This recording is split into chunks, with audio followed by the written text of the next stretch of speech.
नमस्कार। दिन भर की बड़ी खबरों में आपका स्वागत है। मैं हूं आस्था श्रीवास्तव। इस बुलेटिन में आज बात होगी गुजरात के सीएम के इस्तीफे की, किसानों के आगे झुकती बीजेपी सरकार की, जानेंगे कर्नाटक में कांग्रेस ने कैसे बढ़ाई बीजेपी की मुश्किल, आरएसएस के झूठे प्रचार से कैसे लड़ेगी कांग्रेस, बात करेंगे विधायकों के इस्तीफे पर सुप्रीम कोर्ट के फैसले की और अफगानिस्तान में तालिबान सरकार के नए ऐलान की। बुलेटिन के आखिर में बात महंगाई की, लेकिन तमाम बड़ी खबरों से पहले एक नजर सुर्खियों पर। आम आदमी पार्टी की हुई राष्ट्रीय परिषद की बैठक। सीएम अरविंद केजरीवाल ने दी कार्यकर्ताओं को नसीहत, कहा कभी भी पद की इच्छा मत करना, हमको देश और समाज के लिए करना है काम। कांग्रेस ने साधा मोदी सरकार पर निशाना, कहा उद्योगपतियों का 10,80,000 करोड़ रुपए माफ और किसानों को कर्ज माफी के नाम पर फूटी कौड़ी नहीं। यूपी के नोएडा कलेक्टर सुहास एलवाई से मिलने पहुंचे किसान नेता राकेश टिकैत। पैरा ओलंपिक में शानदार प्रदर्शन के लिए दी बधाई। सुहास ने बैडमिंटन में जीता है रजत पदक। सरकार ने खारिज की टेस्ला कंपनी के मालिक एलन मस्क की मांग, कहा पहले करे उत्पादन फिर टैक्स छूट पर होगी चर्चा। इलेक्ट्रिकल वाहनों के लिए अस्थायी टैरिफ राहत की उम्मीद कर रहे थे मस्क, भारत में करना चाहते हैं कारोबार। सुर्खियों के बाद अब बात करेंगे आज की सबसे बड़ी खबर की। त्रिवेंद्र रावत, तीरथ रावत, सर्बानंद सोनोवाल, बीएस येदियुरप्पा और विजय रूपाणी, ये वो नाम हैं जिन्हें बीजेपी ने 5 महीने के अंदर सीएम से पूर्व सीएम बना दिया है। इसके बाद सवाल उठ रहा है कि क्या बीजेपी ने जिन्हें पहले सीएम पद के लिए चुना वो इसके योग्य नहीं थे। आज जो इस्तीफा हुआ है वो गुजरात के सीएम का है। गुजरात जो पीएम मोदी का गृह राज्य भी है।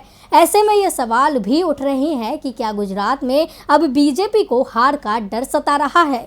बीजेपी शासित राज्यों में धड़ाधड़ मुख्यमंत्री बदले जा रहे हैं। असम, उत्तराखंड और कर्नाटक के बाद अब पीएम के गृह राज्य गुजरात का नंबर आ गया। वैसे चर्चा तो यूपी के सीएम को लेकर भी चली थी, लेकिन योगी आदित्यनाथ अपनी कुर्सी बचा ले गए, मगर विजय रूपाणी ऐसा नहीं कर पाए। आज अचानक वो डिप्टी सीएम नितिन पटेल और भूपेंद्र यादव के साथ राज्यपाल आचार्य देवव्रत से मिलने पहुंचे और उन्हें अपना इस्तीफा सौंप दिया। इसके बाद बीजेपी ने कल रविवार को गांधीनगर में विधायक दल की बैठक भी बुला ली है, जिसमें नए नेता का चुनाव होगा। रविवार को ही राज्य में नई सरकार का गठन हो सकता है। विजय रूपाणी ने अपने इस्तीफे के बाद पार्टी संगठन में काम करने की इच्छा जताई है। रूपाणी ने कहा है, पार्टी में समय के साथ दायित्व बदलते रहते हैं। बीजेपी में ये स्वाभाविक प्रक्रिया है। मुझे 5 साल के लिए मुख्यमंत्री की जिम्मेदारी मिली, जो मैंने पूरी की है। अब नई लीडरशिप में गुजरात का विकास जारी रहना चाहिए। इसके साथ ही रूपाणी ने यह भी साफ कर दिया है कि 2022 का गुजरात विधानसभा चुनाव बीजेपी पीएम मोदी के नाम पर लड़ेगी। रूपाणी के इस्तीफे के पीछे भी 2022 में होने वाला गुजरात विधानसभा चुनाव माना जा रहा है। दरअसल राज्य बीजेपी अध्यक्ष CR पाटिल ने अपनी रिपोर्ट में पार्टी से साफ कह दिया था कि रूपाणी के नेतृत्व में चुनाव जीतना मुश्किल हो सकता है। बीजेपी की गुजरात को लेकर जो योजना है उसमें रूपाणी फिट नहीं है। रूपाणी को गृह मंत्री अमित शाह का बेहद करीबी माना जाता है, इसीलिए पाटिल की रिपोर्ट पर अब तक बीजेपी फैसला नहीं ले पा रही थी। लेकिन चुनाव से 1 साल पहले ही पार्टी सीएम बदलने को तैयार हो गई है। सीएम पद की रेस में नितिन भाई पटेल सबसे आगे बताए जा रहे हैं। इसके साथ ही स्वास्थ्य मंत्री मनसुख मांडविया, पुरुषोत्तम रूपाला, CR पाटिल और प्रफुल्ल पटेल के नाम भी सीएम पद के लिए सामने आ रहे हैं। नितिन पटेल गुजरात के मजबूत पाटीदार समुदाय से आते हैं। पाटीदार बीजेपी का वोट बैंक माना जाता है, लेकिन 2017 के विधानसभा चुनावों में पाटीदारों का झुकाव कांग्रेस की तरफ देखा गया था। इसीलिए बीजेपी पाटीदारों को मनाने के लिए नितिन पटेल पर दांव खेल सकती है। इसके अलावा बीजेपी प्रदेश अध्यक्ष CR पाटिल का नाम भी सीएम पद के रेस में मजबूती के साथ बना हुआ है। पुरुषोत्तम रूपाला और मनसुख मांडविया के समर्थकों की ओर से भी सीएम पद का दावा किया जा रहा है। विधानसभा चुनावों में हार के डर से बीजेपी गुजरात में अपना सीएम बदलने जा रही है, तो हरियाणा में किसानों के डर के चलते राज्य की बीजेपी सरकार को झुकना पड़ रहा है। हरियाणा के करनाल में घटी घटना को लेकर गुस्साए किसानों ने करनाल का मिनी सचिवालय 5 दिनों से घेर रखा था। किसान एसडीएम पर कार्रवाई पर अड़े थे और अब किसानों के दबाव में एसडीएम की छुट्टी हो गई। 28 अगस्त को किसानों के साथ हुई ज्यादती के मामले में किसानों में आक्रोश था, जिसको लेकर किसान करनाल के मिनी सचिवालय पर प्रदर्शन कर रहे हैं। किसान अपनी मांग से हटने को तैयार नहीं है। 7 सितंबर से मिनी सचिवालय पर डटे किसान आखिरकार सरकार से अपनी मांगें मनवाने में कामयाब हो गए और 5 दिन से करनाल में सरकार और किसानों के बीच चल रहा गतिरोध आखिरकार खत्म हो गया है। सरकार और किसानों के बीच आम सहमति बन गई है, जिसके चलते सरकार और किसानों की संयुक्त प्रेस कॉन्फ्रेंस हुई। ये प्रेस कॉन्फ्रेंस सरकार की तरफ से एसीएस देवेंद्र सिंह और किसान नेता गुरनाम सिंह चढ़ूनी ने संयुक्त रूप से की है। इसमें बताया गया है कि किन किन मुद्दों पर सहमति बनी और सरकार ने किसानों की मांगें मान ली है, जिससे किसानों ने राहत भरी सांस ली है। इसमें बताया गया है कि सरकार और किसानों के बीच कई मुद्दों को लेकर सहमति बनी। सरकार ने किसानों को आश्वासन दिया है कि 1 महीने के अंदर किसानों के साथ हुई ज्यादती के मामले में जांच पूरी कर ली जाएगी। हाईकोर्ट के रिटायर्ड जज इस पूरे मामले की जांच करेंगे। सरकार ने किसानों को आश्वासन दिया है कि पीड़ित परिवार के 2 लोगों को 1 हफ्ते के अंदर नौकरी दी जाएगी। साथ ही सरकार की तरफ से कहा गया है कि जब तक इस मामले की जांच पूरी नहीं हो जाती, तब तक एसडीएम आयुष सिन्हा छुट्टी पर रहेंगे। इन आश्वासनों के बाद किसानों ने अपना प्रदर्शन खत्म कर लिया है और किसानों के चेहरे पर खुशी दिखाई दे रही है, क्योंकि 5 दिन के अंदर ही किसान सरकार से अपनी मांगें मनवाने में कामयाब हो गए हैं। इससे किसानों का जज्बा और भी ज्यादा बढ़ गया है। माना जा रहा है कि दिल्ली बॉर्डर पर डटे किसानों को भी इससे हिम्मत मिली है और अब किसान और भी ज्यादा मजबूती से दिल्ली के तीनों बॉर्डरों पर प्रदर्शन करेंगे। बता दें कि बीते 9 महीने से 3 कृषि कानूनों को लेकर किसान प्रदर्शन कर रहे हैं। गुजरात से हरियाणा तक बीजेपी की मुश्किलें बढ़ी हुई हैं और अब कर्नाटक में भी उसकी मुश्किलें बढ़ने वाली हैं। दरअसल कर्नाटक में बिखरे विपक्ष का फायदा बीजेपी को मिल रहा था, लेकिन अब विपक्ष के बीच गठबंधन बनता दिख रहा है और इसका 2 दिन में ऐलान भी हो सकता है। विपक्षी गठबंधन बनने के साथ ही बीजेपी के हाथ से कर्नाटक में एक महत्वपूर्ण नगर निगम भी निकल जाएगा। सवाल कर्नाटक की बसवराज सरकार पर भी खड़े हो रहे हैं कि कहीं राज्य में बीजेपी की सरकार ही ना चली जाए। हाल ही में कर्नाटक की 3 नगर निगमों बेलगावी, हुबली, धारवाड़ और कलबुर्गी के चुनाव हुए थे। राज्य में बीजेपी, कांग्रेस और जेडीएस प्रमुख पार्टियां हैं और ये तीनों अलग अलग चुनाव लड़ी थी। कांग्रेस और जेडीएस के अलग अलग लड़ने का फायदा सत्ताधारी बीजेपी को मिला। बीजेपी ने बेलगावी निगम की 58 में से 35 सीटें जीत बहुमत हासिल कर लिया। हुबली धारवाड़ की 81 में से 39 सीटें बीजेपी के खाते में गई। यहाँ कांग्रेस को 33 सीटें मिली, लेकिन 6 निर्दलीय पार्षदों के सहारे ये निगम भी बीजेपी के कब्जे में चला गया। लेकिन कलबुर्गी नगर निगम में कांग्रेस सबसे बड़ा दल बनकर उभरा। यहाँ की 55 सीटों में से कांग्रेस को 27, बीजेपी को 23, जेडीएस को 4 और 1 सीट निर्दलीय को मिली। चुनाव परिणाम आने के बाद ही राज्य के सीएम बसवराज बोम्मई ने ऐलान कर दिया कि तीनों निगमों में हमारा मेयर बनेगा। कलबुर्गी निगम में 1 निर्दलीय और जेडीएस के 4 पार्षदों ने भी बीजेपी के साथ जाने के संकेत दे दिए, लेकिन अब कांग्रेस ने सत्ताधारी बीजेपी का पूरा खेल ही पलट दिया है। कांग्रेस ने जेडीएस के साथ गठबंधन कर लिया है और इसके साथ ही ये साफ हो गया है कि कलबुर्गी निगम अब बीजेपी नहीं बल्कि कांग्रेस के कब्जे में जाएगा। बीजेपी से बचाने के लिए जेडीएस ने अपने सभी पार्षदों को बेंगलुरु बुला लिया है और उन्हें रिजॉर्ट में रखा गया है। जेडीएस ने साफ कर दिया है कि वो बीजेपी के साथ नहीं जा रही है। जेडीएस प्रमुख और पूर्व प्रधानमंत्री एचडी देवगौड़ा की राज्यसभा में विपक्ष के नेता मल्लिकार्जुन खड़गे के साथ हुई बातचीत में ये तय हो गया कि बीजेपी को रोकने के लिए दोनों पार्टियां एक बार फिर साथ आएंगी। जेडीएस की ओर से अपने विधायकों की एक बैठक भी बुलाई गई है, जिसमें कांग्रेस के साथ होने वाले गठबंधन पर मुहर लगा दी जाएगी। जेडीएस की ओर से ये साफ कर दिया गया है कि ये गठबंधन सिर्फ कलबुर्गी नगर निगम के लिए नहीं होगा, बल्कि 2023 के कर्नाटक विधानसभा चुनावों के लिए भी होगा।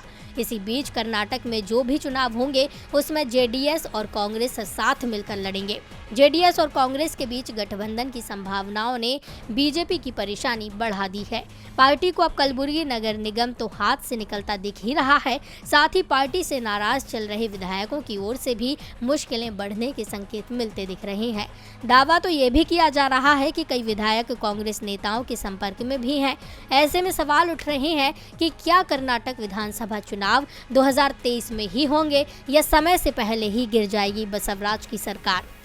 कांग्रेस बीजेपी को घेरने में पूरी ताकत से जुटी है, लेकिन कांग्रेस की चिंता बीजेपी नहीं बल्कि बीजेपी के साथ खड़ा हुआ आरएसएस है, जिसके कार्यकर्ताओं की मदद हमेशा बीजेपी को मिलती रही है। अब कांग्रेस भी संघ की रणनीति को जवाब देने की तैयारी कर रही है। तो क्या है कांग्रेस की योजना, देखिए इस रिपोर्ट में। बीजेपी जब जब चुनावी मैदान में उतरती है तब तब आरएसएस उसकी ढाल बन जाती है। आरएसएस को बीजेपी की रीढ़ भी कहा जाता है। चुनाव जिताने में आरएसएस के सदस्य ही अहम भूमिका निभाते हैं और अब उत्तर प्रदेश विधानसभा चुनाव में आरएसएस ने बीजेपी को जिताने के लिए अभी से अपनी ताकत झोंकनी शुरू कर दी है। लेकिन अब की बार कांग्रेस भी पीछे नहीं रहने वाली। पार्टी आरएसएस की तर्ज पर खास कार्यकर्ताओं का एक संगठन भी तैयार कर रही है। कांग्रेस का मानना है कि आरएसएस और बीजेपी के झूठे एजेंडे से लड़ने का एकमात्र यही तरीका है। इसके लिए कुछ खास कार्यकर्ताओं को चुना गया है जो कि कांग्रेस पार्टी की विचारधारा पर विश्वास रखते हैं। इनको ट्रेनिंग देने के इरादे से एक बुकलेट भी तैयार की गई है जिसमें कुल 14 चैप्टर हैं। पार्टी के मुताबिक हर अध्याय में बीजेपी आरएसएस द्वारा फैलाए गए झूठ और आरोपों की सच्चाई बताई गई है। कांग्रेस की बुकलेट का पहला अध्याय राष्ट्रवाद को लेकर ही है। यहाँ पार्टी अपने कार्यकर्ताओं को बीजेपी आरएसएस के उस प्रचार के बारे में समझा रही है जिसके अनुसार कांग्रेस पार्टी राष्ट्र विरोधी गतिविधियों का समर्थन करती है, जबकि भारतीय जनता पार्टी एक राष्ट्रवादी पार्टी है। बुकलेट में अगला अध्याय बीजेपी के लोकप्रिय प्रचार का है जिसके अनुसार जवाहरलाल नेहरू ने सरदार वल्लभ भाई पटेल को प्रधानमंत्री नहीं बनने दिया था। पार्टी यहां एक एक अध्याय के जरिए कार्यकर्ताओं को समझाने की कोशिश कर रही है कि किस तरह से कांग्रेस के खिलाफ माहौल तैयार किया गया है। कांग्रेस ने अपनी बुकलेट में इसी तरह के कई मुद्दों को शामिल किया है और वो कार्यकर्ताओं को तैयार कर पूरी तरह से बीजेपी को मात देने की कोशिश में है। कार्यकर्ताओं के साथ साथ प्रियंका गांधी भी सत्तारूढ़ दल को हराने की जुगत में लगी हैं। इसीलिए वो लखनऊ में डेरा डालकर नेताओं के साथ चुनावी रणनीति पर मंथन कर रही हैं। उनके इस दौरे से साफ है कि वो कांग्रेस की किस्मत को चमकाना चाहती हैं। खैर, ये तो आने वाला वक्त ही बताएगा कि यूपी में हाथ मजबूत हो पाएगा या नहीं। कांग्रेस अब बीजेपी के साथ ही संघ को भी जवाब देने की तैयारी में है। अब देखना है कि कांग्रेस का संगठन कब तक तैयार होता है। राजनीति को लेकर एक खबर आज सुप्रीम कोर्ट से भी आई। दरअसल सुप्रीम कोर्ट में विधानसभा स्पीकर द्वारा विधायकों के आनन फानन में इस्तीफा स्वीकार करने के फैसले पर सवाल उठाए गए थे, जिसे लेकर आज सुप्रीम कोर्ट ने बड़ा फैसला सुनाया है। विधानसभा अध्यक्ष क्या बिना जांच किए किसी विधायक का इस्तीफा स्वीकार कर सकते हैं? इस्तीफे को तत्काल स्वीकार करने का क्या विधानसभा अध्यक्ष को अधिकार है? ये सवाल मणिपुर विधानसभा के एक मामले से उठे, जहां बीजेपी विधायक टी हुईकेप, सेमुल जेंडई और एस सुभाष चंद्र सिंह ने 17 जून 2020 को अचानक अपने इस्तीफे का ऐलान कर दिया। इन तीनों बीजेपी विधायकों ने मणिपुर विधानसभा अध्यक्ष को अपना त्याग पत्र भेजा, जो इन्होंने अपने हाथों से लिखा था। इस्तीफा देने के बाद तीनों ही विधायकों ने पत्रकार वार्ता की और इसे सार्वजनिक भी कर दिया। 17 जून की शाम को ही विधानसभा अध्यक्ष ने तीनों विधायकों के इस्तीफे स्वीकार कर लिए और अगले ही दिन 18 जून 2020 को शासकीय गजट में इस संबंध में एक नोटिफिकेशन भी जारी कर दिया गया। 3 विधायकों के इस्तीफे से बीरेन सिंह सरकार अल्पमत में आ गई। इसके बाद राज्यपाल ने बीरेन सिंह से बहुमत साबित करने के लिए कहा। बीरेन सिंह ने विपक्षी दलों में सेंधमारी कर बहुमत साबित भी कर दिया। इसी बीच इस्तीफा देने वाले विधायकों ने मणिपुर हाई कोर्ट में याचिका लगाते हुए कहा कि विधानसभा अध्यक्ष ने बिना जांच किए उनके इस्तीफे स्वीकार किए हैं। उन्होंने इसकी जांच नहीं की कि विधायकों ने इस्तीफे किसी दबाव में तो नहीं दिए। लेकिन 13 जुलाई 2021 को विधायकों की याचिका इम्फाल हाई कोर्ट ने खारिज कर दी। हाई कोर्ट ने कहा कि यदि इस्तीफे वास्तविक और स्वैच्छिक हैं तो उन्हें स्वीकार करने में स्पीकर की ओर से कोई गलती नहीं है। इम्फाल हाई कोर्ट के फैसले को सुप्रीम कोर्ट में चुनौती दी गई। सुप्रीम कोर्ट ने सवाल किया कि यदि विधायकों का इस्तीफा किसी दबाव में दिया गया होता तो क्या उनकी ओर से कोई शिकायत की गई? जब कोई शिकायत नहीं की गई तो इसे दबाव में कैसे माना जा सकता है? प्रक्रिया और कार्य के नियमन के नियम 315(3) और संविधान के अनुच्छेद 190(3)(b) के तहत स्पीकर इस बात की जांच कर सकते हैं कि क्या विधायकों ने स्वेच्छा से अपना इस्तीफा दिया है। लेकिन ये जांच कैसे होगी, किस प्रकार से होगी, ये कोर्ट तय नहीं करेगा। ये सब विधानसभा अध्यक्ष के विवेक पर है। इसी के साथ कोर्ट ने विधायकों की याचिका खारिज कर दी। स्पीकर का फैसला अंतिम होगा। वो अपने विवेक पर विधायकों के इस्तीफे तुरंत स्वीकार कर सकते हैं या फिर इसकी जांच में समय ले सकते हैं। लेकिन अफगानिस्तान की तालिबानी सरकार सत्ता पर नियंत्रण करने में कोई समय नहीं लेगा। यहाँ तक कि शपथ ग्रहण का कार्यक्रम भी नहीं होगा। सरकार के ऐलान के बाद सीधा कामकाज संभाला जाएगा। वैसे शपथ ग्रहण के लिए आज का दिन तय था, लेकिन उसे रद्द कर दिया गया। देखिए ये रिपोर्ट। अफगानिस्तान में तालिबान ने बमुश्किल अंतरिम सरकार की घोषणा तो कर दी, लेकिन अभी तक शपथ ग्रहण नहीं कराया गया और अब शपथ ग्रहण होगा भी नहीं, क्योंकि तालिबान ने अब समारोह का आयोजन रद्द कर दिया है।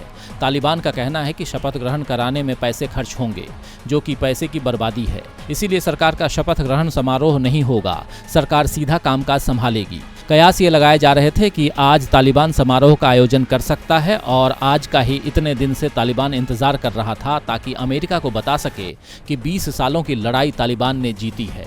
लेकिन ऐसा कुछ भी नहीं हुआ, तालिबान ने समारोह रद्द कर दिया है। इसी बीच अफगानिस्तान में तालिबान के नेतृत्व में बनी सरकार के प्रधानमंत्री मुल्ला हसन अखुंद पहली बार मीडिया के सामने आए और एक ऑडियो इंटरव्यू दिया है। इसमें अखुंद ने शांति और अफगानिस्तान के पुनर्निर्माण की बात कही है। अखुंद ने कहा है कि 20 साल की लड़ाई के बाद कामयाबी मिली है, हमारी सरकार में शांति लौटेगी। हमने अफगानिस्तान में इस ऐतिहासिक क्षण को देखने के लिए भारी कीमत चुकाई है। एक तरफ तालिबान के नए नवेले पीएम अखुंद शांति की बात कर रहे हैं, तो दूसरी तरफ तालिबान अपने 20 साल पुराने रूप में लौटता जा रहा है। इस बीच पाकिस्तान और तालिबान के रिश्तों को लेकर एक और खुलासा हुआ है। तालिबानी सरकार के डिप्टी पीएम मुल्ला बरादर के पाकिस्तानी आईडी कार्ड और पासपोर्ट सार्वजनिक हो गए हैं, जिसमें साफ है कि मुल्ला बरादर की पहचान छिपाने में पाकिस्तान ने मदद की। पाकिस्तान की ओर से अफगानिस्तान सरकार को पाकिस्तानी रुपए में भी व्यापार करने की पेशकश की गई है। पाकिस्तान के अफगानिस्तान में बढ़ते हस्तक्षेप के चलते तालिबान सरकार में भी मतभेद पैदा हो रहे हैं। सरकार के स्वरूप को लेकर तालिबान के कई नेता नाराज बताए जा रहे हैं और उनकी नाराजगी का एक ऑडियो भी वायरल हो रहा है, जिसमें तालिबानी कमांडर पाकिस्तान पर तालिबान सरकार की अंतर्राष्ट्रीय स्तर पर इज्जत को धूमिल करने का आरोप लगा रहे हैं। और बुलेटिन के आखिर में बात बढ़ती महंगाई की। कोरोना महामारी के चलते पहले से ही परेशान चल रहे लोगों के लिए महंगाई ने मुश्किलें बढ़ा रखी हैं। लोग सरकार से उम्मीद कर रहे हैं कि महंगाई को लेकर वो कुछ करेगी, लेकिन अब सरकार की ओर से जो संकेत मिल रहे हैं उसमें महंगाई घटती नहीं बल्कि बढ़ती दिख रही है। यानी अभी महंगाई की दिक्कत हटती नहीं दिख रही है। इस महीने की शुरुआत में रसोई गैस सिलेंडर के दामों में बढ़ोतरी हुई थी, जिसके बाद विपक्ष ने सरकार के खिलाफ मोर्चा खोल दिया था। विपक्ष का आरोप था कि सरकार 1 साल से सिलेंडर के दाम लगातार बढ़ाती जा रही है। आज एलपीजी सिलेंडर की कीमत 850 रुपए के करीब पहुंच चुकी है, जबकि साल भर पहले ये 500 रुपए के करीब थी। एलपीजी के बाद अब सरकार सीएनजी और पीएनजी के दामों में भी बढ़ोतरी के संकेत दे रही है। आईसीआईसीआई सिक्योरिटीज की एक ताज़ा रिपोर्ट में दावा किया गया है कि सरकार द्वारा निर्धारित गैस के दाम करीब 76% बढ़ने वाले हैं, जिसका असर सीएनजी और पीएनजी की कीमतों पर भी पड़ेगा। दिल्ली और मुंबई जैसे शहरों में सीएनजी और पीएनजी यानी पाइप वाली रसोई गैस के दाम अक्टूबर में 10 से 11% तक बढ़ सकते हैं। ब्रोकरेज कंपनी ने कहा है कि सरकार प्राकृतिक गैसों की कीमतों की 6 महीने में समीक्षा करती है, जिसमें इसकी कीमत बढ़ाने का फैसला किया गया है। अब प्राकृतिक गैस की प्रशासित दर 1 अक्टूबर 2021 से 31 मार्च 2022 तक बढ़कर $3.15 प्रति इकाई हो जाएगी। ये अभी $1.79 प्रति इकाई है। इसके अलावा गहरे पानी वाले क्षेत्रों में गैस की दर करीब $7.5 प्रति इकाई हो जाएगी। प्राकृतिक गैस से ही सीएनजी और रसोई में इस्तेमाल होने वाली पीएनजी मिलती है। गैस की कीमतों में बढ़ोतरी से दिल्ली और आसपास के क्षेत्रों में सीएनजी का वितरण करने वाली कंपनी इंद्रप्रस्थ गैस लिमिटेड यानी आईजीएल को अगले 1 साल के दौरान कीमतों में भारी भरकम बढ़ोतरी करनी पड़ेगी। कुछ इसी तरह का कदम मुंबई में सीएनजी की आपूर्ति करने वाली एमजीएल को भी उठाना पड़ेगा। रिपोर्ट में दावा किया गया है कि गैस वितरण कंपनियों ने कीमतों में 10 से 11% की बढ़ोतरी करने पर विचार भी शुरू कर दिया है। तो आज इस बुलेटिन में बस इतना ही। देखते रहिए डीवी लाइव। नमस्कार।